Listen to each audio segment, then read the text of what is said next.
Ladies and gents and the rest, you know how much effort I had to put to keep those things away from you? Oh my god! This is going to be a super long video with a lot of complicated mechanics, and I'm going to also tell you a few hidden mechanics that were not in the presentation, but I was told that by the devs. So somewhere in the middle when this mechanics will fit the context. So yeah, it's going to be a long video.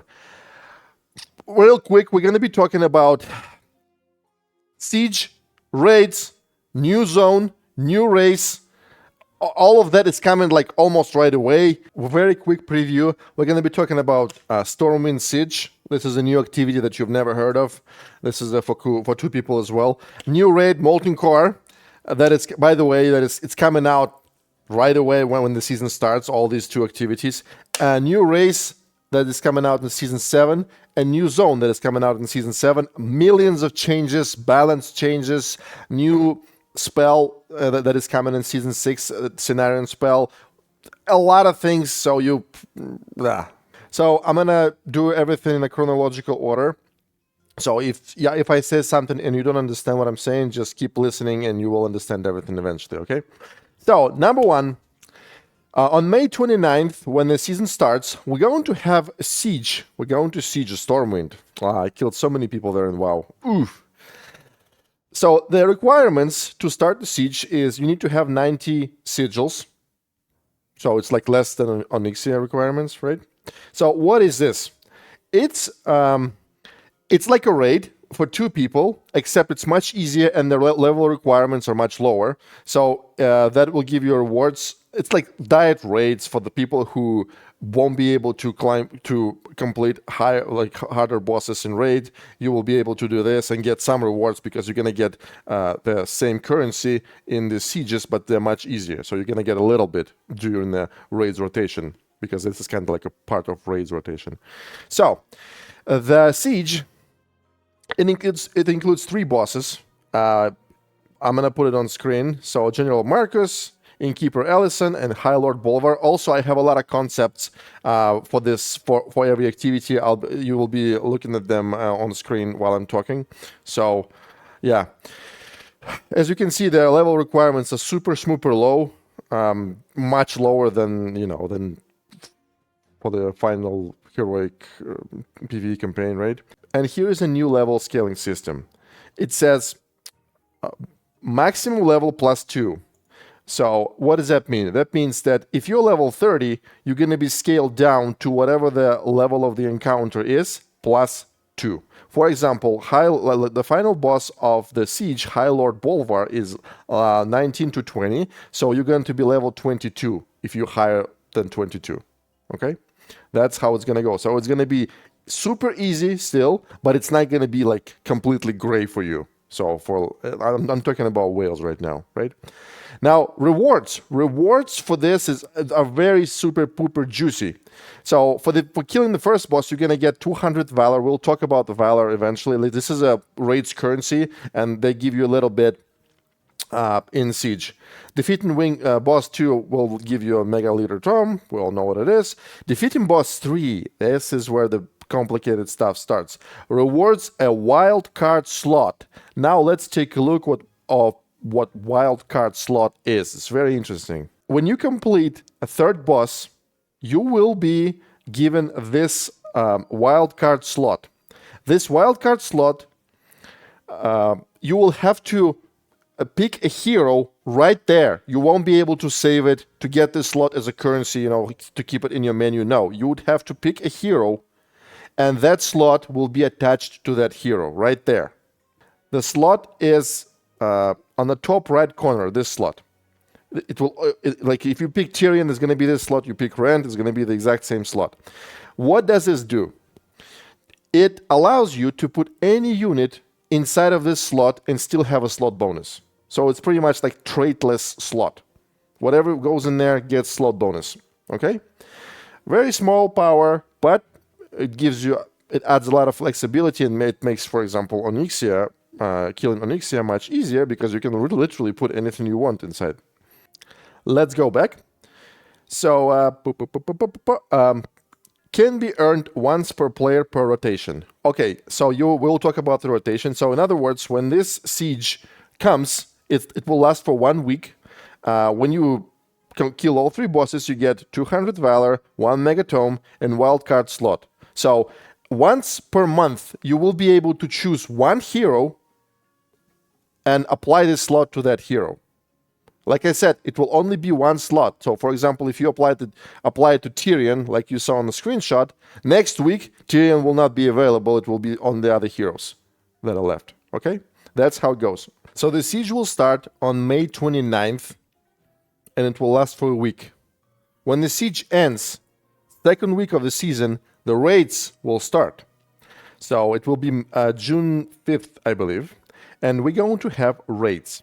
So the requirements are still the same, 90 sigils, but if you get 90 sigils, you won't be able to do any raids, right? We all know that.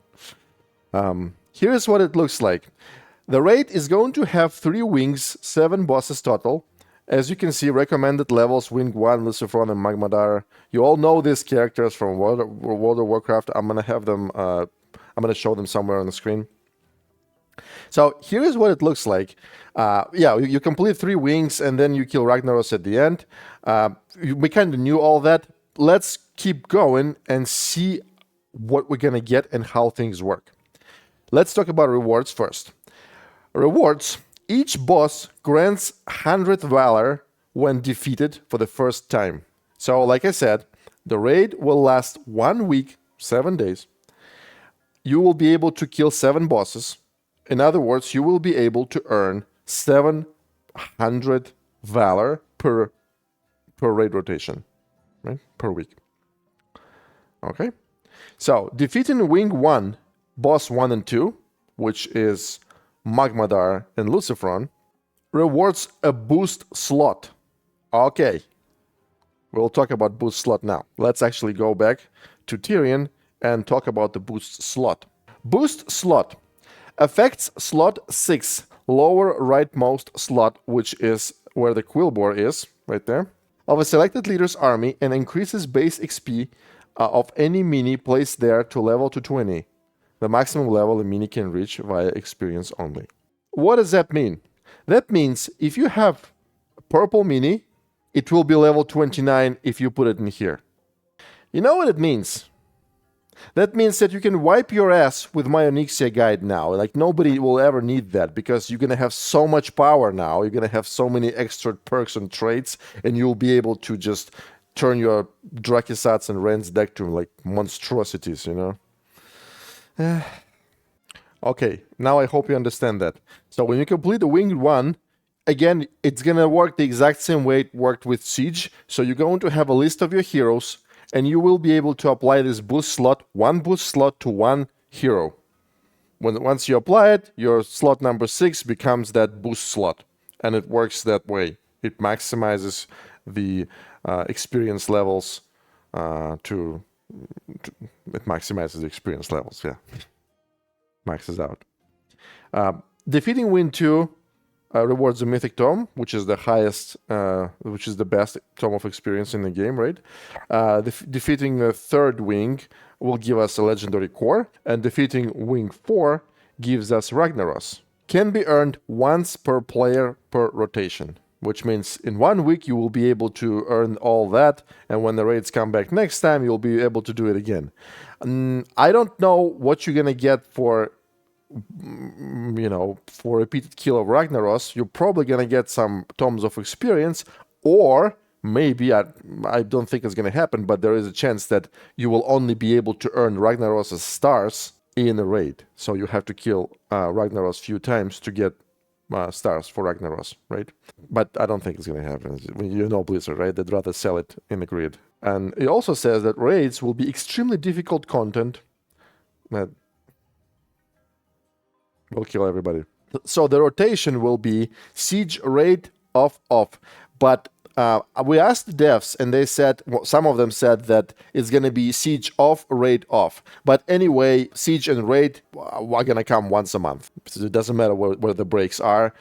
You will be able to earn, let's just summarize it, and then we'll talk about Valor. Don't worry about it. I know everything. I remember. So the Siege and Raid will allow you to earn 2 new slots that you put on any hero that you want, and 900 Valor, and all the resources in terms of experience and cores and stuff like that. Now let's talk about Valor. 200 Valor is required to upgrade a slot to a diamond slot. Diamond slot grants plus 4 levels to minis, which is exactly what we thought. We knew all that, right?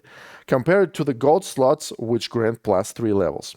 The diamond slot will introduce the capability of units to reach level 11 in PvP, which makes PvP even more tolerant, as we understand, right?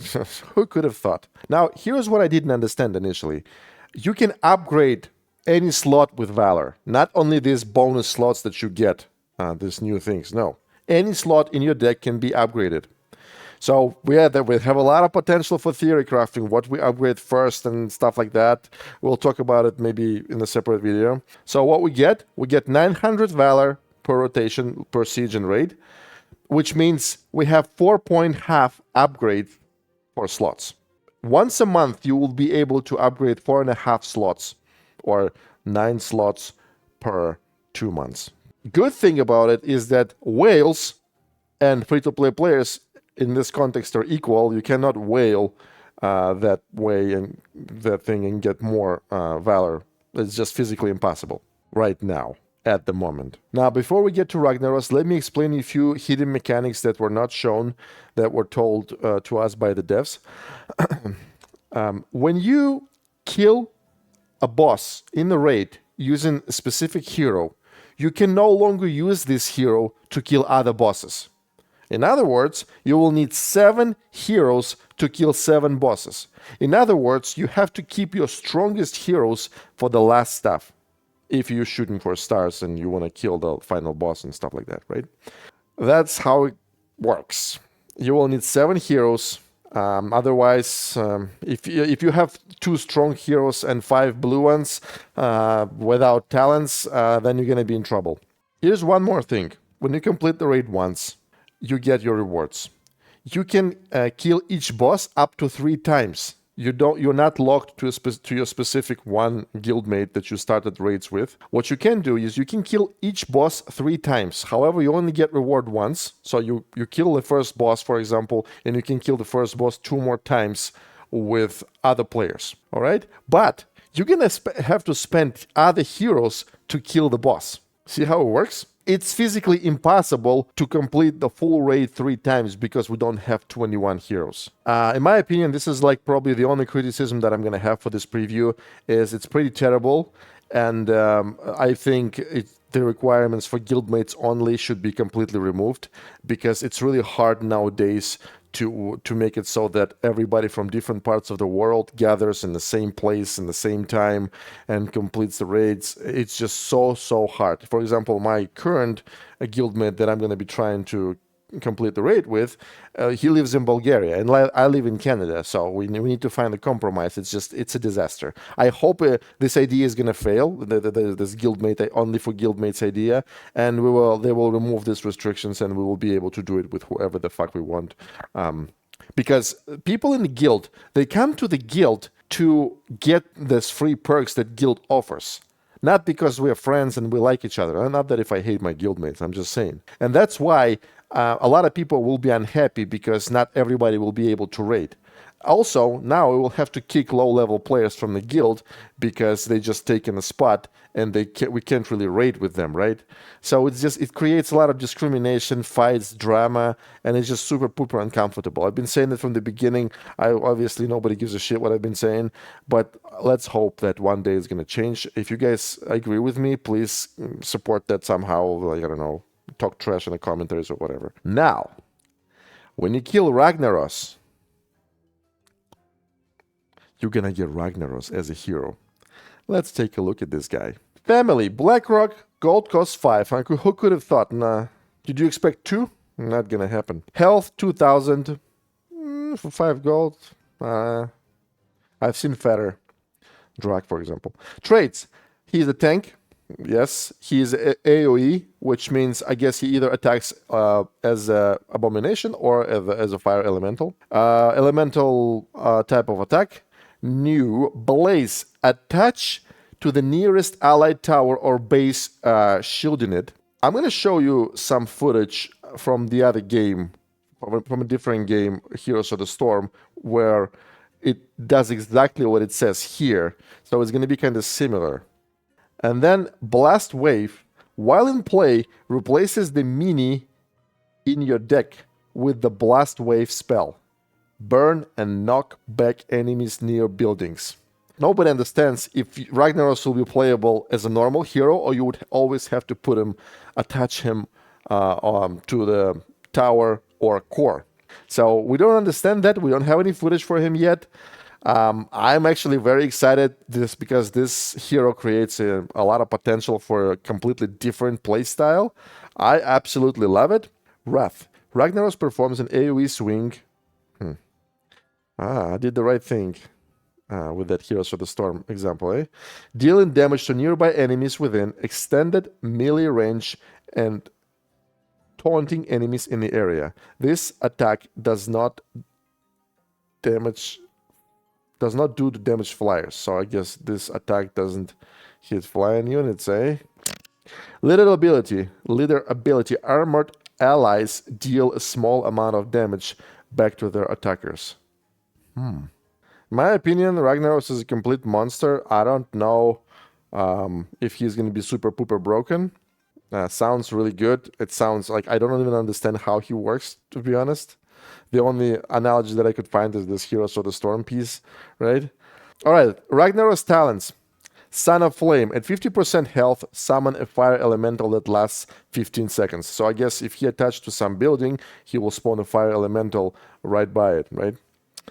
Man, I won't be able to get this guy right away and do the talent demonstration as I usually do, because even if I kill him on my main account, my free-to-play account, I won't be able to kill him and get the third talent right away.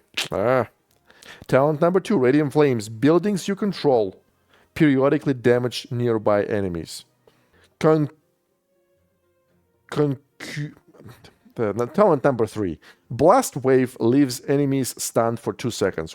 Next piece of content that we're gonna have is a Cenarion family. Now, we don't know much about it yet. What we do know is in July, I believe it's July 10th, we're going to have a new family of units. Cenarion, 2 Cenarion leaders and 3 Cenarion troops. On top of that, we already have Fairy Dragon, which is a fourth Cenarion troop.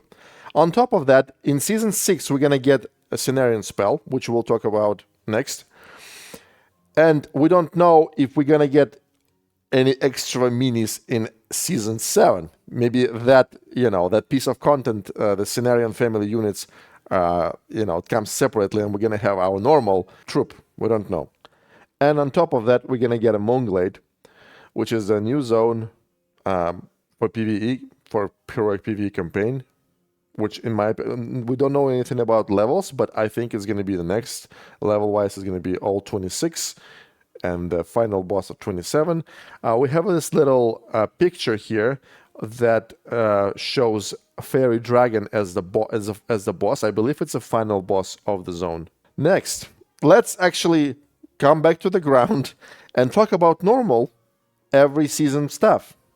For example, we're going to have a new spell. New mini, which is a spell this time. This is going to be a Cenarion spell. It's called Earth and Moon. What is this? It's a Cenarion spell. Starfall deploy. Well, by the way, here's how it works. Starfall deploy cost 6 gold, and Taglin Roots deploy cost 3 gold. You see the trades of it. Here's what it is. This is a hybrid spell, meaning every time that it's played, it will swap between Starfall for elemental damage and Taglin Roots for an area root that also applies poison. Again, there is no footage yet. We can only read this description, and I don't like to, give my predictions. Just read it, come up with something in your head, and that's probably going to be it. Let's take a look at the talents. Moon Fury, Starfall lasts 25% longer. So I guess you probably haven't played Heroes of the Storm, so you don't know what the Tyranda's ultimate looks like. Okay, whatever, then let's skip it. Natural Grace Entanglement Roots also grant resist to allies for 10 seconds. So this is going to be like an AoE spell, like pretty much like Blizzard and Deep Breath and Arcane Blast alternatives. A balance can be cast a second time.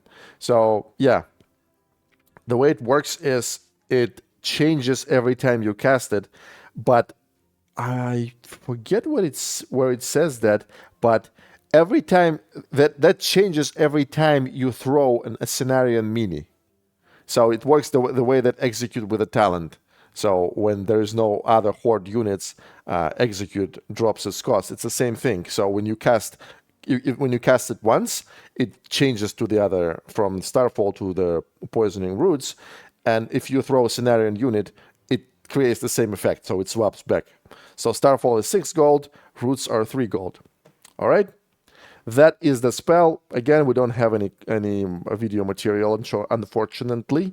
Shop changes, I'll put it here. I don't give a shit about it. It's not that important.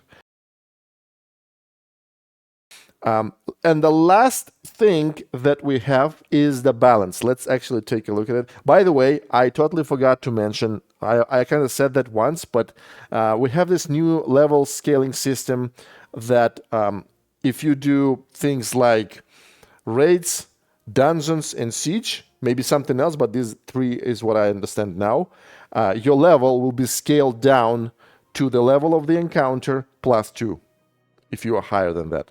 Now let's take a look at the balance changes. Guilds. We've increased the maximum number of players allowed in a guild from 15 to 20. It was leaked by somebody. Everybody knows it already. Dungeons. This is very important, very interesting. The level cap for dungeons has been lowered to 23 from 30, which means when you get all your golden slots, after that it's repeatable, and you don't need to climb higher anymore. Arclight energy rewards have been redistributed and increased as well. Players can now claim 1,200 Arclight energy and 100 coins per liter from beating a level 23 dungeon each week. That's good as well. Leaders. Baron Ravender, the Chill of the Grave talent, will now spawn skeleton mages at the player's towers and meeting stones every 25 seconds. Was every 20 seconds. Barrack spawn rate is unchanged at every 60 seconds. That's fine, I guess. It's a little weaker. They make it weaker every few seasons. Let's see how it's going to perform. I don't think it's going to change much. Sylvanas Windrunner, yay! Leader ability Windrunner Warchief now applies to all Horde and Undead allies. Thanks, Satan. Thank you very much. Oh my god. Previously, it only applied to the Horde and Undead allies that were nearby. Now, you have to deploy 6 gold Sylvanas, and after that, if she doesn't die right away, you will be able to use that beautiful buff. Ideally, Sylvanas should be much cheaper, or this trade has to work without Sylvanas being on the battlefield. But it's much better. It's definitely much better. Any improvement to Sylvanas, I only welcome it because she's the most unplayable hero in the game. Troops. Deep Breath. The casting cost of the Double Dragon talent has been increased from 4 gold to 5 gold. So yeah, now you need to use other Deep Breath talents in order to still keep the same price, gold cost, right? Yeah, that's definitely a nerf, and that might actually change a lot of things. And we might have to think twice before we use Deep Breath with Double Dragon talent. Molten Giant health has been increased from 3,500 to 3,500 from 29. This is a serious increase, but I don't know if it still is going to be playable, because when you have executing online. Quillbar health has been reduced from 700 to 700 from 780. It's a little nerf. Not a serious nerf, but it's something. Whelp Eggs. Damage of the Flame Burst talent has been reduced from 110 to 50%, which is almost 60% damage nerf. It will still be the best talent, 100%, because that's not what you should nerf, but I guess they are less broken now. less overpowered. Doesn't change much, it will still be an S tier talent. The rest is not important for me. Bug fixes, Dark Moon Fair. Ladies and gents, that is the hell of an update. I love to record videos when I get these previews right away, because my first reaction, I was like, oh shit, oh fuck, oh fuck, like that. But I had to wait before until the devs add more arts, so I could make a video, to show you this previews and things like that. And when I'm recording it, I'm kind of calmed down, and I'm not that crazy. So yeah, that's why it's not gonna look like super entertaining when I say something. No, I'm super happy. Like I said, the only really truly bad thing is that raids are only for guildmates, and raids will only last 1 week. So I have to pretty much bust my ass, kill the 7 bosses of the raid in the first 2 days to make a guide. And then you would have like 3 or 4 days to kill the raids yourself, the ones who need a guide. And you have to, one of the most important things, we need to be careful with what heroes we use, right? Because if you use some, alpha males like Rand or Drak, you won't be able to use them at the end, and then wah, wah, you know what I'm saying? But from what I understand, the first wing is going to be super easy to do. And like I said, levels are 23 and 24, so it's going to be doable by pretty much everybody. Unless you started playing yesterday and you're totally free to play, right? I also think that Siege should last 2 weeks instead of 1, and the raids have to last all the time, and they just have to reset every month, instead of just being here for 1 week and then disappearing. Because this is like the end game content, the hardest content in the game. Just imagine if Onyxia would last for a few days and then disappeared. Like it would be impossible to do. We have to be able to practice all the time. Plus, like I said, we're all adults and we don't have a lot of time to play, and now we have to put everything aside and make our hobby our job, right? Which I don't mind doing that, but most of you guys do, right? So that's the problem. So that is the only bad thing, I think. Probably this is the happiest day of my Warcraft Rumble life. I hope yours too. There is going to be a lot more stuff to talk about in the future, but that is what it is. I hope the system is not super complicated. If it is, ask me questions on stream or in the commentaries. I'll answer everything. That's all.